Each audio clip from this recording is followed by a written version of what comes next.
and I'm a proud member of CLEAR DFW.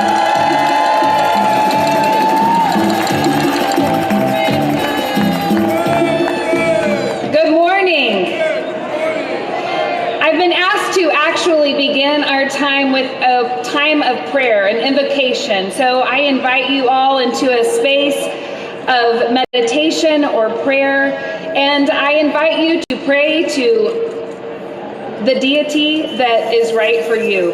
This is a space of inclusion, a space of belonging, and so I invite us all to quiet ourselves and to invite the Spirit among us. Spirit of life, God of justice, love that holds us all. Be present with us here today, in this crowd, in these voices, in the courage that brought us out today. Steady our hearts, strengthen our resolve, open us to one another, and remind us that none of us stands alone. Amen. Amen. Friends, I am honored to stand here with you today.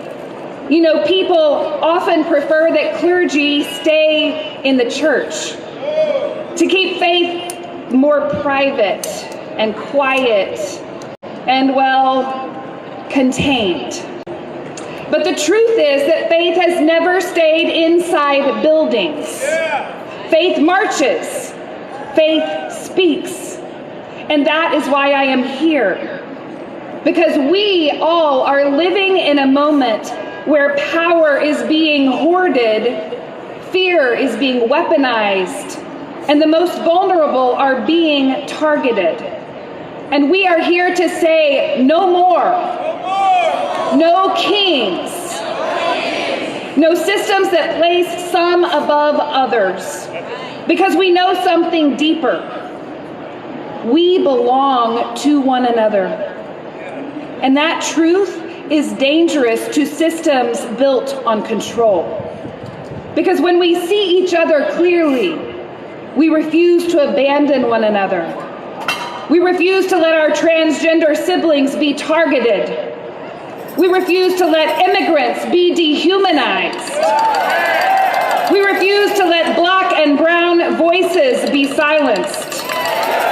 We refuse to stay silent while women's rights are under assault. We refuse to accept a world where dignity is optional. And that refusal is where change begins. And if you believe that, say it with me. We refuse. We refuse. We refuse. Friends, tomorrow is Palm Sunday, which is a significant day in the Christian faith. Palm Sunday was a protest, and the story holds that Jesus walked into a city under empire. On one side of the city was a military parade, an oppressive ruler entering, wielding power and weapons and control. And on the other side, a protest. Jesus coming in on a donkey. No army, no violence, just people waving palms and shouting, "Save us! Save us from the oppressive systems." These people were resisting and crying out in the streets against a system that crushed people. And today, well, we're still crying out in the streets. Save us from systems that harm. Save us from fear that tells us to stay quiet. But hear this. Every time we show up like this, we are already building something different. A world where we say, you belong, you matter. We will not abandon each other, and we will not stop until everyone is free.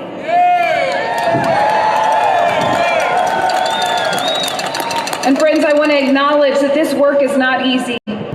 So rest when you need to, but then get back up and get back to work because this is a critical time and all of our voices are needed. Love is stronger than fear. Community is stronger than control. And people who refuse to give up on each other are stronger than any empire.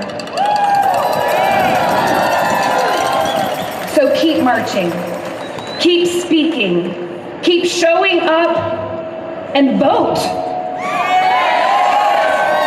Now more than ever, vote.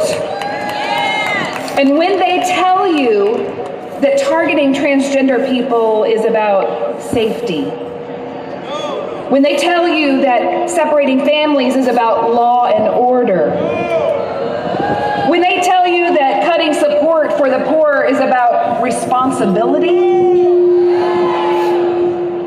call it what it is, a lie.